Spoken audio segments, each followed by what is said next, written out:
build muscle and lose fat on the carnivore diet.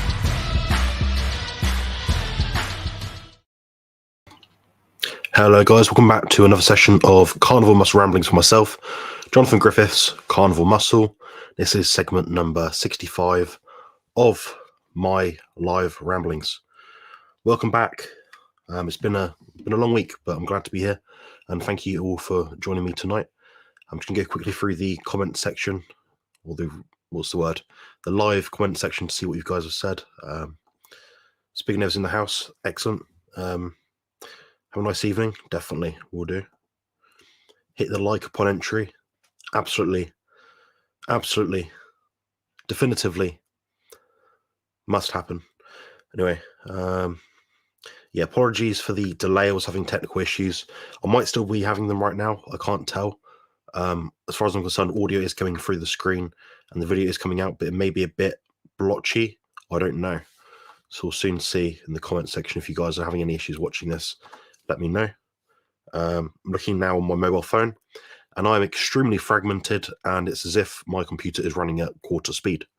So I don't know.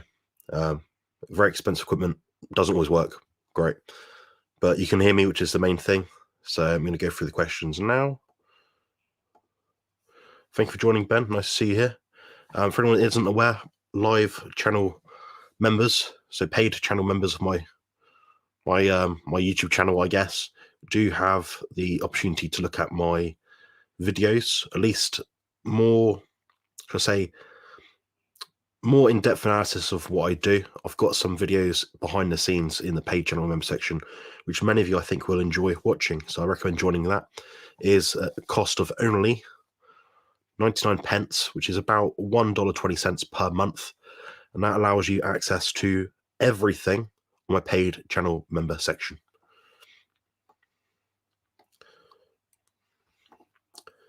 Thank you for joining, Matthew. Nice to see you.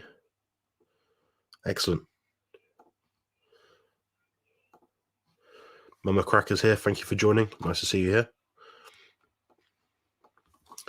Got the first question from Matthew, which is, when you supplement with taurine, do you have any positive effects to improve exercise performance, improve exercise recovery, feeling calmer, improve digestion, etc.?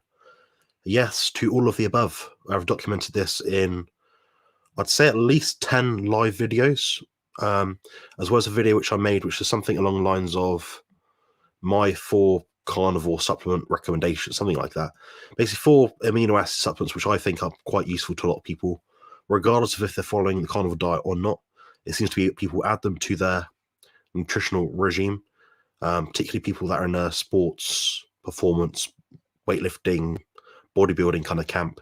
They seem to get a benefit. Not always, but it seems to be useful, and they are quite cost effective. So I would recommend them. Do I have affiliate links to them at the moment? No. Do I still recommend them? Yes. So that's quite telling. So yeah, think twice about, buying things from people where they're affiliated with something, unless perhaps they do actually believe in it. But you'll notice on my channel, I do not recommend anything I do not believe in. I'm very strict on that policy. What's up, Andrew? Nice to see you.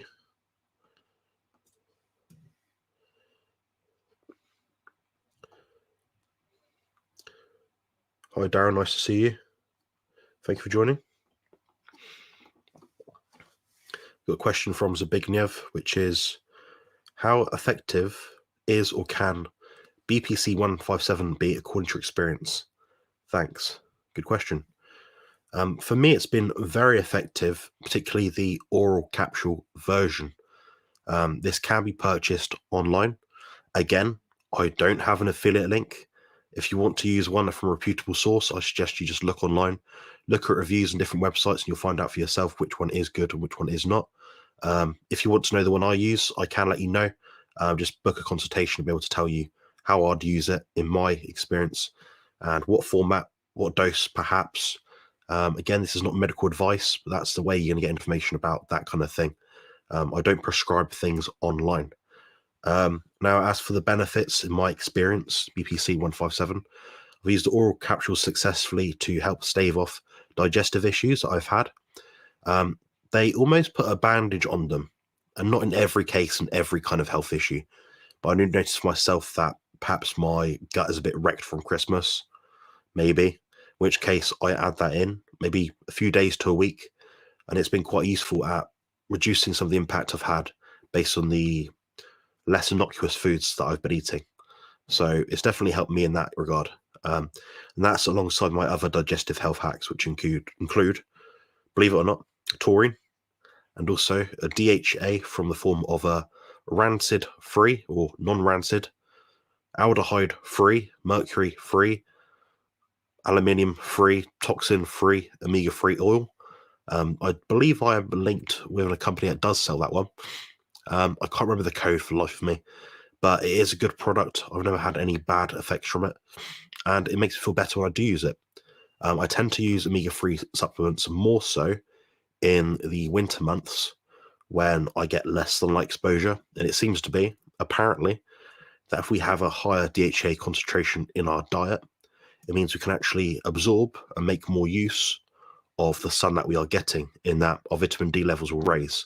And as you guys know, omega-3, well, particularly actually fatty acids, are a cofactor for effectively absorbing vitamin D appropriately, well, synthesizing it from the sun, absorbing it through the skin, and the cholesterol that comes with it is also good for you as well, apparently, especially through the diet. How else would I say it's been helpful?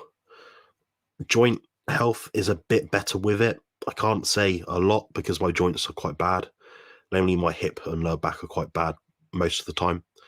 Do I think it can put an illness into remission?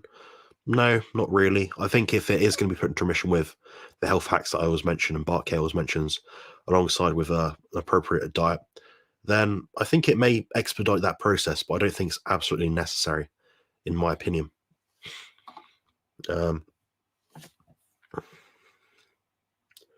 Right. What else is there to say about BPC 157? I'm not sure. Hello. Yes. I think if I already said hello to you, I don't know. Apologies. No, I haven't. Yeah, I was just speaking to you in the comment section earlier. Yeah, nice to see you. Hey, friends, I have a few minutes before my last call, so I figured I'll see what's going on here. What I miss? Not a whole lot, other than me being late to my own live chat segment, which I apologize for again. I'm never late for anything, and if I am, it's because of something out of my control. Basically, I was trying to run my webcam, which is actually broke, which is now meaning I'm using my mobile phone as a webcam, which does work very well, except the bit rate is apparently too high, yet it's within the brackets of the YouTube recommendation, so I don't know how to fix it. Now, when I ran it at a slightly lower bit rate of 45,000 kilobits per second, I don't know, as opposed to 51,000, it did not work at all, and it's much more fragmented, so I don't know. Anyway, it was working when I recorded a video with Nicole the other day, so apparently there's a problem with this right now, which is beyond my scope of fixing as of this moment. Matthew said, when you had a chest infection, I don't have a chest infection, did you recover a lot faster than when you ate the standard recommended BS diet? I've got an ear infection and I had the flu recently. I also had digestive distress and cold sores, very annoying, within about a week or two span. Did I recover a lot faster? I'd say honestly no. I trained too hard in the gym. I didn't train too much. I just trained too hard. I did too many intensifiers in the gym. My diet was quite steady at that point when I did get infected. However, I was very, very, very, very, very, very sleep deprived, and also mentally exhausted, socially exhausted. That's something I have to be very conscious of, which is why I'm not active on social media at all outside of posting things. I do not reply to people, except in the instance where they're sort of saying, look, I want to spend my money to buy one of your affordable services or products, in which case I will absolutely oblige. But I do not enjoy spending long times typing away comment sections, hours and hours and hours and hours on end trying to help someone out. It doesn't serve me. It doesn't serve the other person because I cannot give the explicit detail that I would like. And I try to avoid looking at screens for too much, which I do too much right now. I probably spend about 10 hours staring at a screen each day, which is absolutely deleterious to my health. It does result in me being ill. If I am ill, it is usually a result of just doing too much. And that always adds to it, I find. What else did I want to say? But yeah, I'd say it hasn't made a difference in this instance. No, if I'm completely honest, which is probably not what you'd want to hear. But I'm sure when I've had minor illnesses in the past, such as when I had the Fauci flu, apparently that's what's called, the Fauci flu, when I had that in February 2021, I think it was, or January 2021. That did go away quite fast. I'd say about 3 to 4 days. I was doing obviously a zinc and vitamin D protocol alongside it, and that did help my immune system, so that probably sped things up a bit. But outside of that, I think when you're very ill, it just takes time, and that's my honest opinion.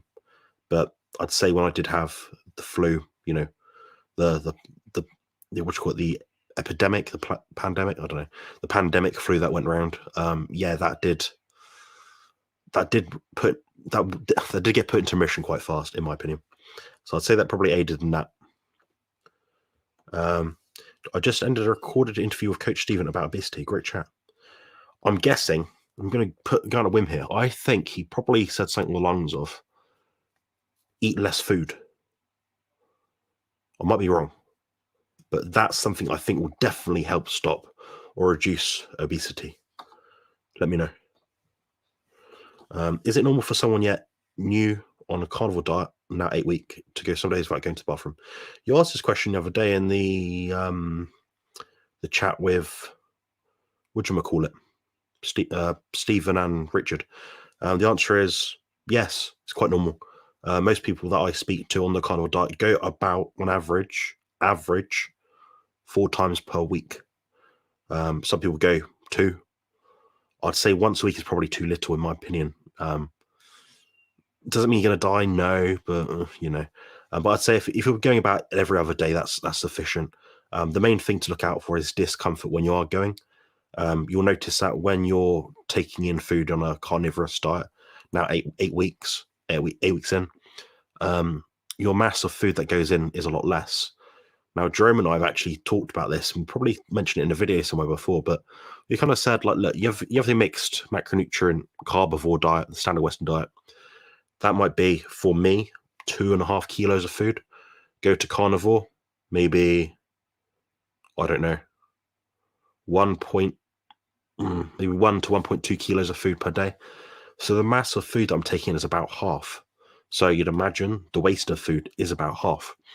Nicole and I actually spoke about this recently, and I was going to the loo about 2 to 3 times per day on a mixed macronutrient diet, whereas now it's honestly about 5 times per week, outside of having digestive distress, which is usually a result of stress or eating the wrong food.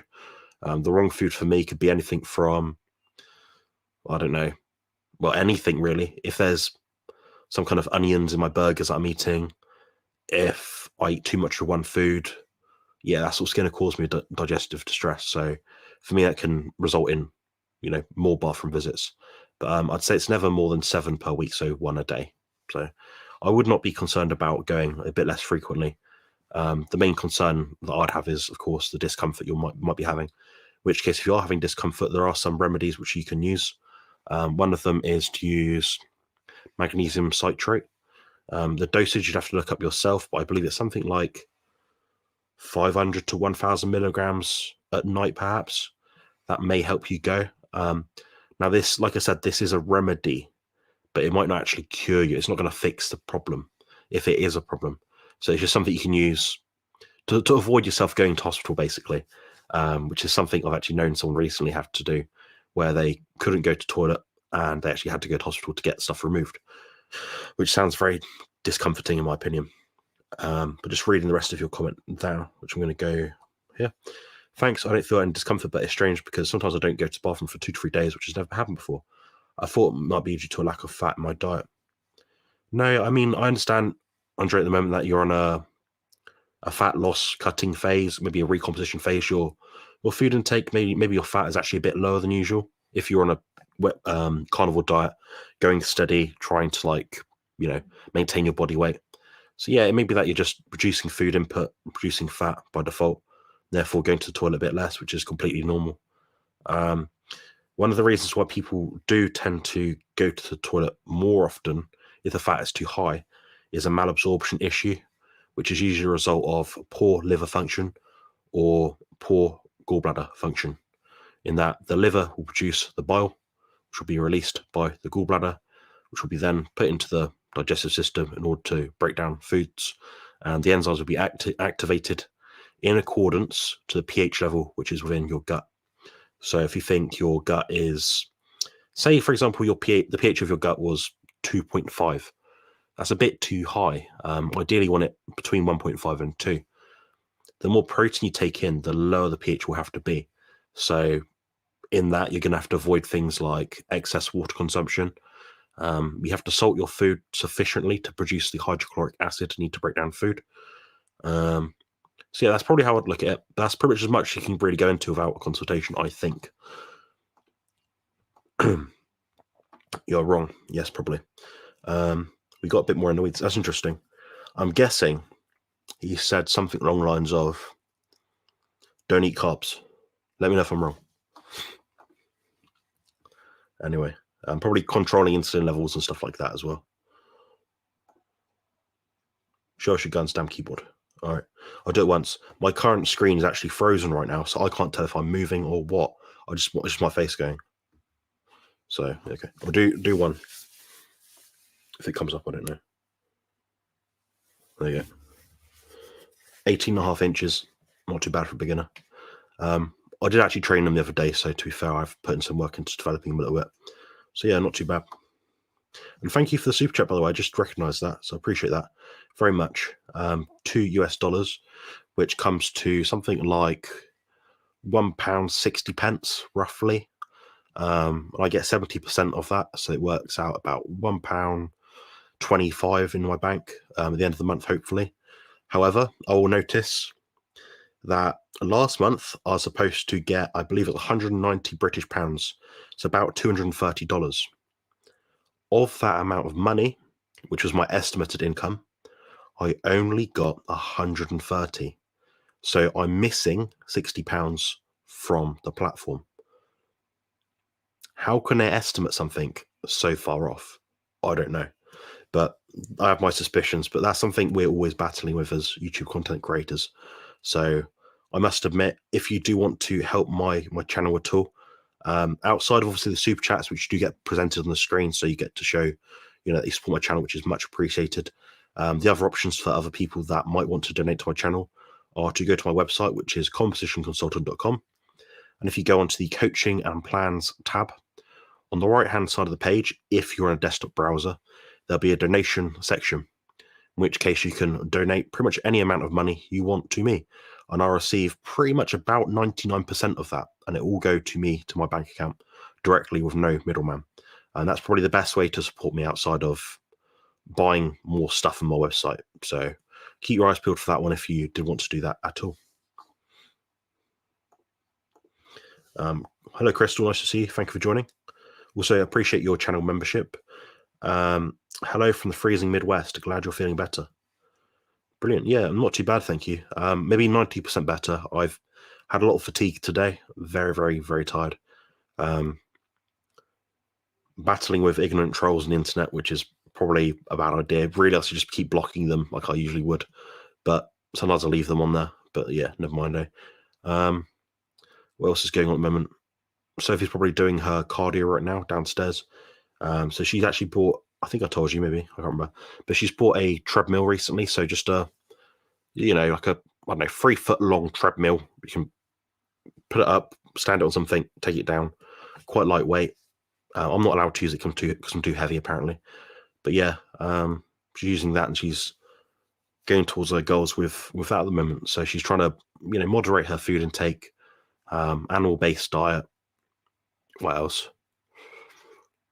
Just weighing herself as she needs to, and just doing some walks. So she's actually did about 3 walks the other day, which is pretty cool. But we're looking to do a bit more activity as the months go on.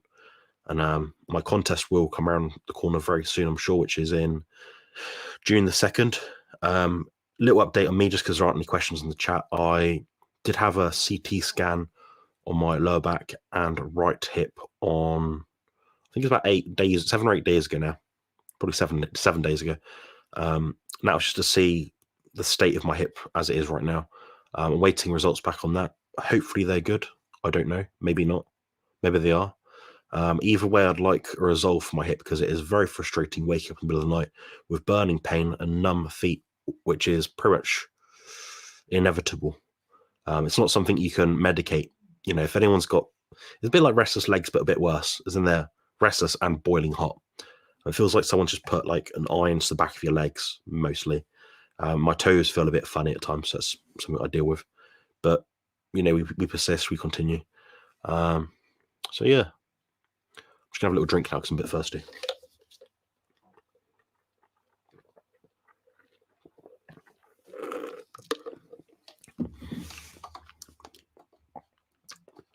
Vanilla, whey protein powder, and milk. Not raw milk, so it's not optimal, but I don't know. It's hard to get raw milk in Sophie's area. Hi, Mike. Nice to see you. Thank you for joining. If you guys do have any questions, please put them in the chat. I'll be happy to oblige and answer them. Yeah, hopefully you guys are having a good New Year so far. I understand a lot of you have made different New Year's resolutions, just looking at the day to day. And hopefully you guys are sort of coming up with something useful for yourself, to be better. Doesn't mean necessarily have to have massive, grandiose dreams and goals like some of us do, but, just to do something better, have a better relationship with your family, find some way to improve. What else is there? Improve your body, build muscle, be a stricter carnivore, do something which makes you feel better. Like, I think a lot of people make goals based on how people perceive them, but at the end of the day, you got to make yourself feel better, because you live in this body, you live in this mind. So I always think about that when I'm goal setting. Some objectives I have this year are to increase my income by 25%, which I think is possible. Other things are to continue to upgrade my services and products online, digital products. Other things, continue to collaborate with people that I really like and really enjoy speaking to. Of course, other than my partner Sophie, obviously, people like Jerome Armstrong, Nicole Malone from At Former Fat Girl, Professor Bart Kay, Harry Sopanos, and a few others. So that's something I'm looking forward to a lot.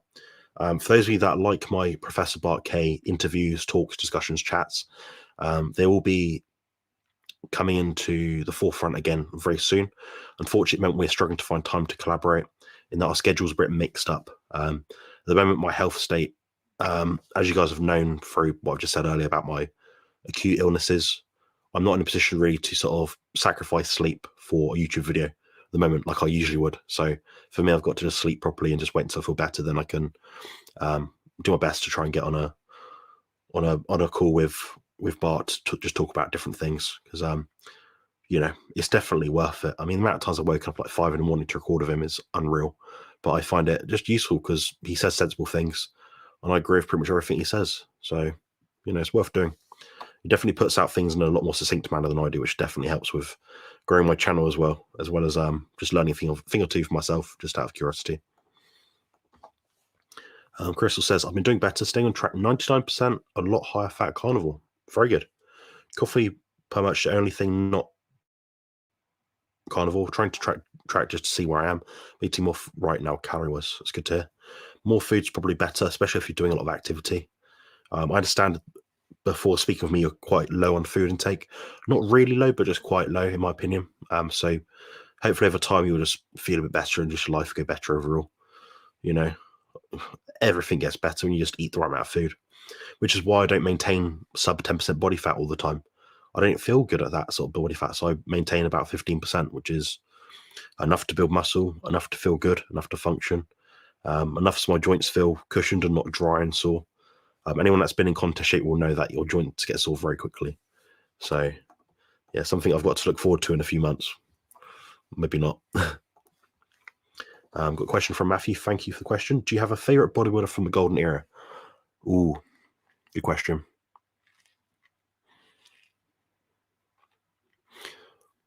In terms of physique, I'd have to say Mike Benser.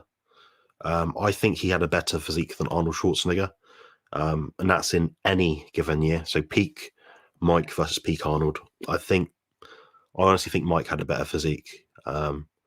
Now, it's a subjective sport. No one has to agree with me, but that's just my take on it. I think he had a more rugged kind of physique, like thicker forearms, bit more balanced overall, like top to bottom. You know, yeah, Arnold had some different body parts which are more wacky in some cases, but I'm more about proportion and symmetry, balance. The idea of balance. So for me, like a modern day bodybuilder that I think is great is Sean Roden, late Sean Roden, late Cedric Millen, my favorite bodybuilder, Phil Heath. I quite like Dallas McCarver a little bit back in the day, maybe like 10 years ago. Who else is there? I like Samson Dowder. So I prefer the more aesthetic physiques. I like the really muscular guys with a really balanced aesthetic physique. For me, that's the most important thing. Conditioning, yeah, obviously that's a deciding factor, and that is important. People should deliver that on stage. But I think conditioning is, in my opinion, the third kind of position in terms of the hierarchy of what a modern day bodybuilder should have. I think one of the reasons I say it is I've been beaten by guys that weigh probably 8 stone or 9 stone. They look like swimmers, but they're shredded, which I think is an absolute joke. You have to have mass to be a bodybuilder. You also have to be proportional and have to have a desirable physique. My rationale for that is you can have a guy with a blocky physique with with excellent conditioning, just not that aesthetic, not something you'd want to look like. Then you could have Arnold, good mass, good aesthetics, but not the most shredded physique. I'd rather look like Arnold. That's just me. That's a good question. Matthew, let me know below what kind of bodybuilders you like in the golden era and perhaps in the modern day era as well. So does exercising too much increase insulin levels in the long term? And how can this impact muscle gain versus adipose tissue gain? Good question. Good question. I kind of look at it from the point of view of GLUT4 receptor sensitivity. So if you're upregulating that, in that your bodies can continue to uptake nutrients in the form of glucose, amino acids through that receptor because you're keeping it sensitive, because you're not overloading the system with glucose all the time, then I think long term that's better for reducing fat tissue gain and improving muscle mass gain. So I think that kind of answers your question. I'm going to read it again though, because I think it's worded in quite an interesting way and I might have missed something. Does exercising too much increase insulin levels in the long term? I see. I think long term, if someone is over exercising, so someone's doing 100 push-ups a day, then 6 workouts per week in the gym, intense training, cardio every day, high stress, no biohacks, staring in front of the screen all day, lots of late night blue light exposure, drinking too much water, which leads to increased deuterium content within the cells. I think that's a recipe for disaster. I think that long term could be, although it kind of works, it stops working. I think that's the point people need to sort of point out. How far can you go without increasing cortisol and stress hormone levels in the long term? So I think you kind of have to taper it along that line when you're trying to build muscle. Someone like yourself, you could probably exercise a bit less. I don't know, eat a bit more food if you can. I know you eat a lot of food already. That's probably how I'd go about it. But as long as you're lean, I don't think it's likely that you're going to gain fat tissue. It's when you start force feeding and doing stuff, I'd say too much, too hard, too fast. That's the problem. Still managing feeling full, not volume. That's good to hear. That's very good to hear. You'll notice the mass of food that you take in a given day is significantly less, but that's not a bad thing at all. Nutrient-dense food. Well, it's nutrient-dense food. It's not volume-dense food. So that makes sense. Good to hear. We've got a question from Ben Sherman.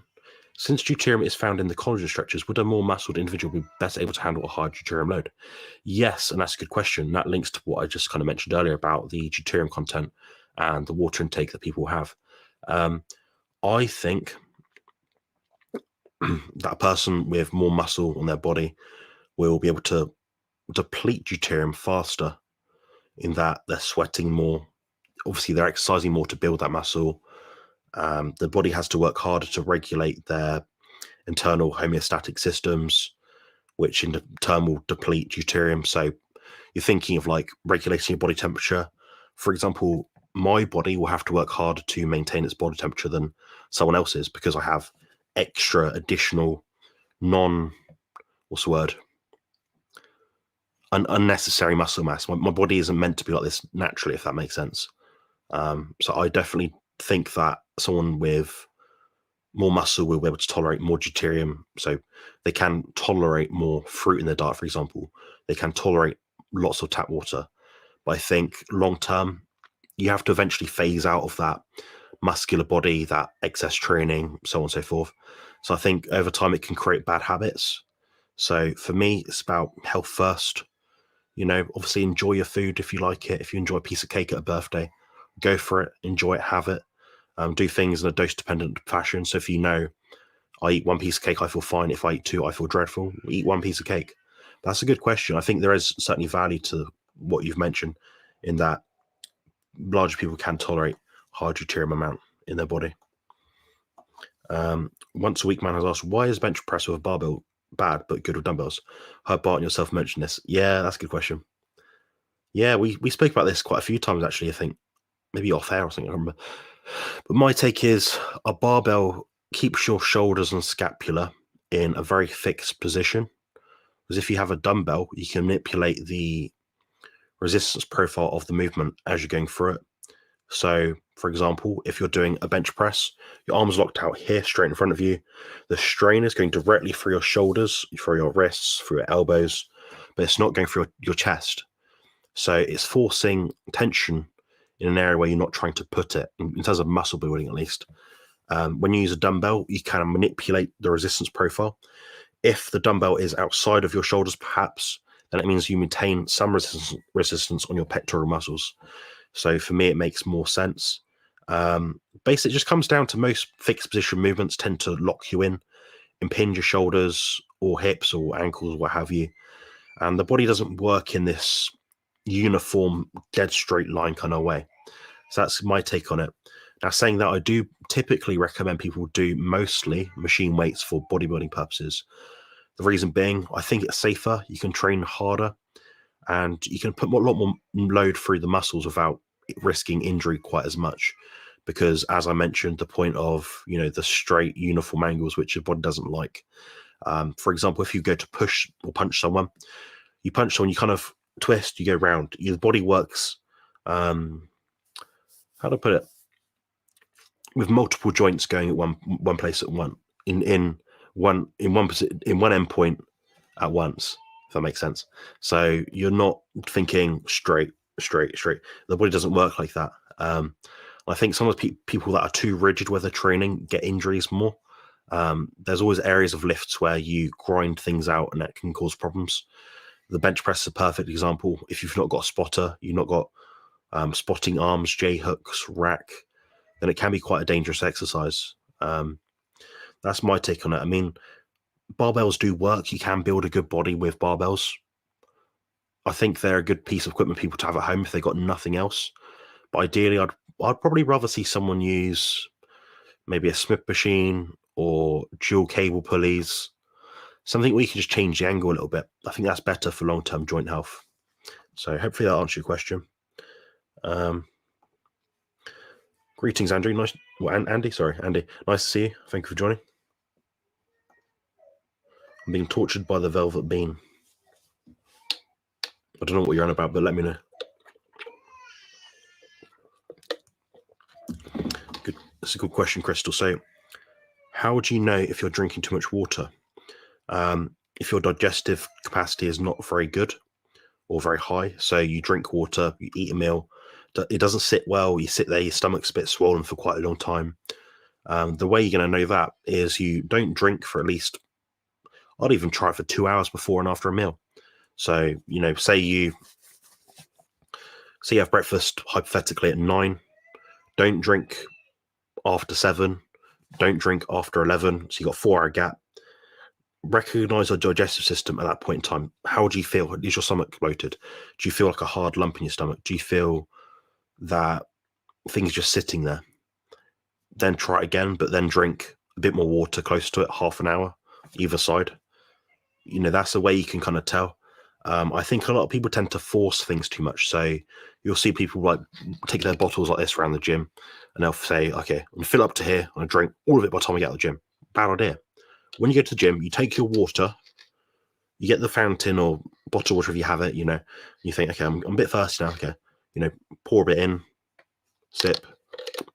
Okay, my mouth's no longer dry. Okay, good. Put the drink down. Don't touch it again until your mouth's dry. I think a lot of people tend to drink too much in the workouts. I drink about 300 milliliters in the gym when I'm there, and that's it. That's literally it.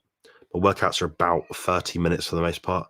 Sometimes I'll do a bit of exercise on the bike, 10, 20-minute cycle, very slow just to move my joints a bit, reduce inflammation. It doesn't seem to impact my joints by doing that, so I find it quite helpful. Get a bit of a sweat on as well. Sometimes I like to just feel like I'm working, which is nice after a heavy, high-intensity training session. So yeah, main things to look out for are just how bloated do you feel. If you have this, like, I don't know, this sort of sense of like, I need more salt, I need more salt, I need more salt. Okay, well, have more salt. If you need more water, you drink a sip of water. I think the idea is that we just drink when we're thirsty and we salt to taste. And as we go on through our carnivore diet journey, and people's taste buds change, our body does change. I could, for example, have this much muscle, this much fat in my body right now. I could go to a mixed macronutrient diet. My fluid intake would probably double literally within a day or two, because my body's flushing more things out. The body isn't so, how to put it, efficient at storing things. The kidneys aren't quite functioning at full force, so the body isn't doing what it's meant to be doing. So that's kind of my take on like water intake. When people tell me they're drinking, assuming they're doing moderate amounts of activity, when they say they're doing, I drink 3 liters plus per day, I'm a bit concerned. Outside of obviously living in a desert or something, in which case, yeah, you're going to need more water because you just sweat loads. But your body will adapt. And I think that's one of the things people forget. Your body right now is different to the body it will be months, weeks, even years down the line. So just be conscious of listening to your body. Don't set water intake amounts. Don't think, oh, I need to drink my 3 liters per day. One of the pet peeves I have is not against the people that say it, but just the attitude or the understanding that people give these people that think it is, oh, I need to drink this much throughout the day. I'm getting in my 1, 2, 2.5, 3 gallons of water a day. That's a bad idea. That's a bad idea. The more water you drink, the more concentration, the higher concentration of deuterium you have in your body, which means that you have a lower mitochondrial efficiency. So within your mitochondria, you have these things called complex systems or complexes. And as basically, how do you put it, hydrogens pass through it. So think of it as cogs. Something goes through it, through the cog, through the cog, through the cog, through the cog. Okay, these tiny little things go through it. If you put too much at once, it's going to clog up the system and break it. That's exactly what happens with too much deuterium in the body. So then you end up with defective or less efficient mitochondria. So that's kind of my take on water intake. And I think a lot of people drink too much. Most people should drink a lot less, I believe. On the flip side, people on a mixed macronutrient diet will end up drinking more and probably need more water because they're just wasting loads of the nutrition. So that's my 2 cents. When would you advise decreasing the amount of food when training and dieting for a body weight competition? I'm in week 8 of a strict carnivore diet. For the last 12 to 15 days, my fat loss decreased significantly. Good question.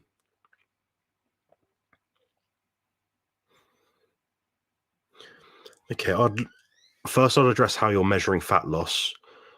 Is the fat loss measurement you're using absolutely accurate? Because some people their weight will stall, and they'll feel their skin, they think, I was not really getting thinner, but they're actually holding water in that time. So you'd need to look at your photos before and after, say maybe a month ago and now. 2 weeks ago and now, and say, okay, do I actually look leaner or not? Do I have a watery texture to my skin? Now, a good bodybuilder or a good coach will be able to see that instantly. I couldn't say without looking personally. I mean, I drink too much, funny enough. But yeah, I'd look at your measuring tactics or strategies to make sure the measurement that you're using or the metric you're using is appropriate. Outside of that, I'd probably just decrease the food intake a bit more. So if you're using, say, I don't know, half a kilo of meat, 20% body fat, 20% fat meat, use 15% fat meat. Do that for a week.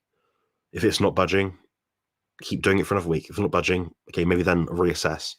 Maybe something else is happening. Maybe you have some sort of hormonal deficiency. Maybe you're just eating still too much. I don't know. But I would recommend buying the Beef Up Carnivore Bodybuilding Bible. That is your best bet for any questions related to body composition, in my opinion. My pleasure. Hopefully that's helpful. It's hard to get a good grasp of the context, obviously, because I know you can only put so much in the comments section, but I'll do my best to answer if I can. Mike mentions my favorite golden era bodybuilder. I like Arnold, but not his high volume approach. Agreed. My favorite bodybuilder of all time is Dorian Yates. I like Fulver too. Dorian Yates is pretty cool. The only things I wasn't keen on with his physique are, like, I think the bicep and tricep tears and the quad tear, which he does have on one of his thighs, which most people don't see or choose not to see, but it is quite obvious to me. He also has quite asymmetrical traps, or the lower traps are very... If you look at his rear delts, I suppose you'll see it straight away. In meeting him, he's all right. I think he's a bit over the top as a personality in some cases. He's very outlandish, but sometimes the best people are, so I can't really fault him on that. But I don't really know him personally. Have I met him before? Yeah. I remember he charged, I think it was £15 for someone to take a photo of him. The next year, it was another exhibition, and no one went to see him at his booth at all. So it's a bit bizarre. You go to one exhibition, everyone pays to see him. The other one, the booth's empty. So I don't know. I've been going to these exhibitions now for like 10, 12 years, so weird. Velvet bean is a plant that has spiky hair on the pods, makes you itch terribly. They used to sell the stuff as E-series itching powder. That sounds painful. I think a lot of people are obsessed with hydration these days. This is my dinner, by the way, guys. Sometimes my appetite's a bit low. Sometimes I just end up just having a shake. It's not the worst thing to have. I quite like it. Still carnivore. You know, milk, whey protein comes from a cow, animal food. But yeah, I think people do drink too much. So I would actually, for most carnivores, try to drink a bit less. So yeah, I don't know. Bear with me, guys. I'm just going to set up my other webcam because that is probably good put.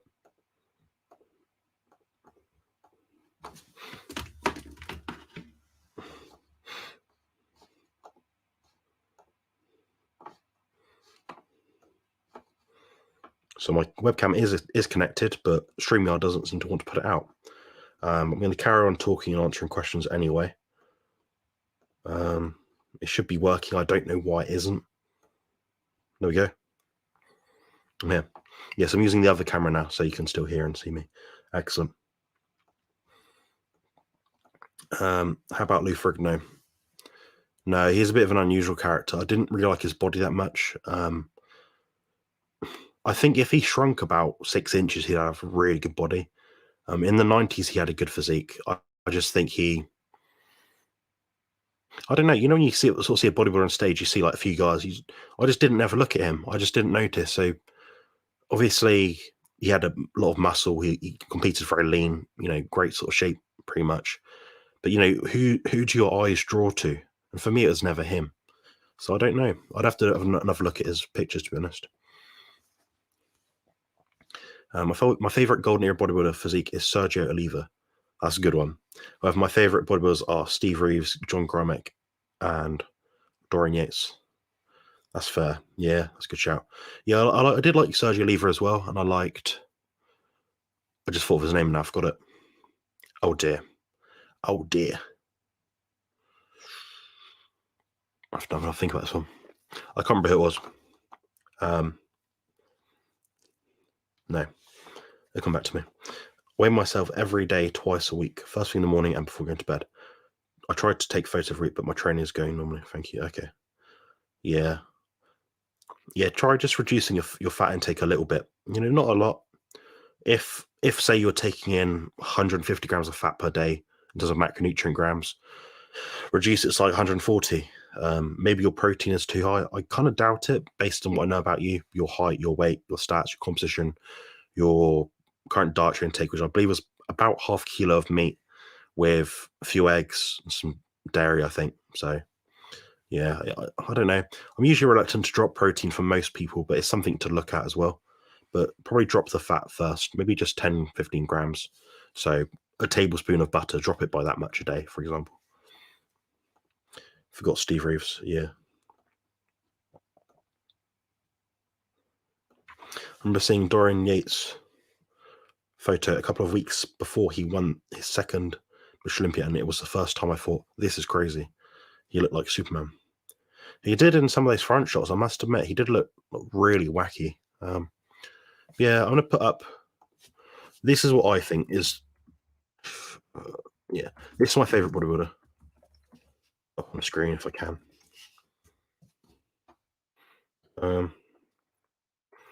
If you guys have any questions, I'm going to close the chat in about 5-10 minutes.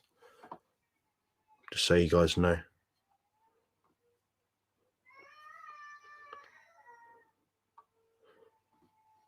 It's really hard to find a good photo of this guy. Here we go.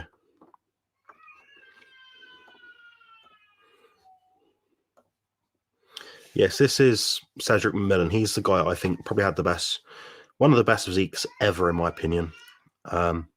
He died of, I believe, heart failure and dodgy, I'll say dodgy lungs because I don't really understand the pathology properly. But this was about 2 years ago, nearly. He had a great physique. He had calves, quads, hamstrings, the whole body. And I met him in real life, and he was the most impressive bodybuilder I've ever seen in real life. The only person second to that would probably be Phil Heath. But he definitely had a different physique to anyone else I saw.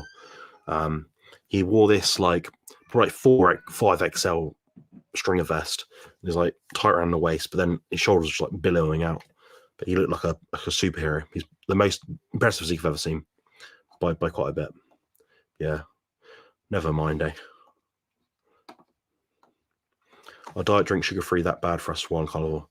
No, I think it's overstated, overrated, and overhyped. And I think people that say that, oftentimes they're just promoters of big sugar, in my opinion. I think artificial sweeteners can increase blood insulin levels by about 10 to 15%, apparently, according to some study. That seems to match what I notice in my blood glucose levels when I do have it. When you have it with food, it's not going to break the bank, I don't think. It's not going to have a doubling up effect. The only main issue I see with that is the potential impact on the gut microbiome and also the addiction side of it. You have a sweet taste, you secrete insulin. I think that's a problem for a lot of people. Most people do binge eat. Most people don't have a handle on what they eat. They can't control themselves. So I'd avoid them if you're one of those people. If you can moderate them, go for it. Just don't drink loads of it. I don't think it's healthy. I just think it's the better of two evils when you compare, for example, Pepsi Max versus Pepsi. And like I said, I can substantiate that claim. I do have evidence to support my claim.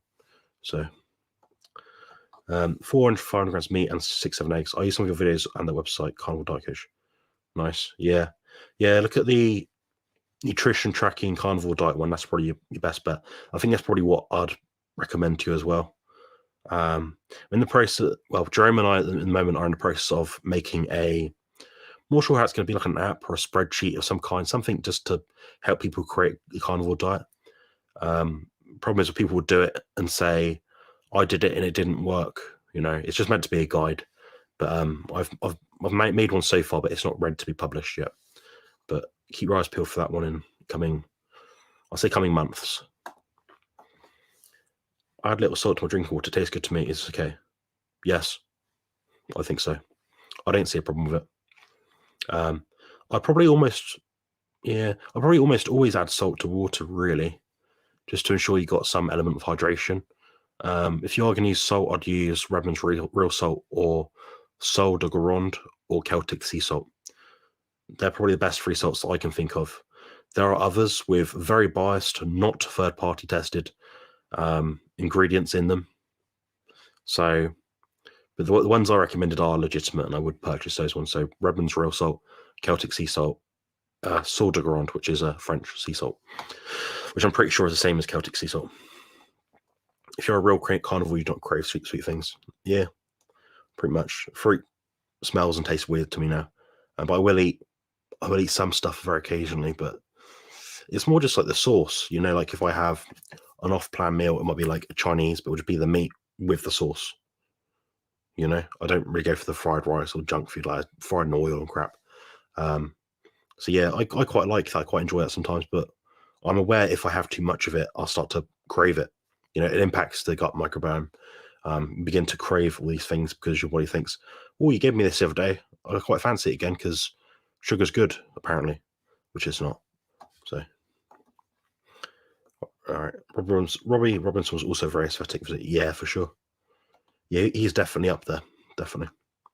So this is the last question for tonight, guys, from Matthew. So thank you for the good questions tonight, Matthew. Appreciate it. How you watch videos from Rick Drayson's YouTube channel, Rick's Corner? Yes, I have. I think he died. He created the original Gold's Gym logo. He wasn't a professional bodybuilder, but he went to the Gold's Gym with Golden Age. Yeah, I used to follow him for about 5 or 6 years in the past. I believe he died about 2 to 3 years ago. I could be a bit wrong. Hopefully he has, because otherwise I sound really ignorant. But that sounds bad as well. But yeah, I followed his stuff, and I watched his videos with Rich Piano, which was quite cool. Unfortunately, yeah, he died. Yeah, sorry. Whoops. I recently bought some modern sea salt, and it's real nice. I can eat it, and that as it is, and it isn't high salty. Yeah, it's quite nice. It's a bit like grey salt, that one. I just don't like. You find it in the flakes. I don't like the flakes. That's the only concern. Well, I'm not really concerned. That's the only objection I have to having it myself. Rick has some great interviews with the old school guys, for sure. Keto Pro sells an awesome pink Himalayan salt. My favorite is modern sea salt, which Dr. Sean Baker uses. Nice. Yeah, I don't recommend pink Himalayan salt. Mainly for a few reasons. Doesn't often come from the Himalayas. It's not a, shall I say, patented or trademarked name, meaning you can have pink Himalayan salt there, we can have it there, different countries, not legitimately sourced. I can't speak about Rich's product. I don't know. I don't have a clue. If he did source it, he probably sourced the good one. But I've heard that they use explosives to get it out the rock or something along those lines. So that's why I just avoid it. If I find some bad news about something or something which might be bad news, I tend to just avoid it. But yeah, the ones I mentioned are the ones I personally use. But that pretty much wraps it up for tonight, guys. Thank you very much for joining. If you enjoyed this video, please hit like, leave a comment below the video. Let me know what you found of my ramblings so far today. I got through a ton of your questions today. I feel a bit better than I did last week, which is brilliant for me, really. And I'll talk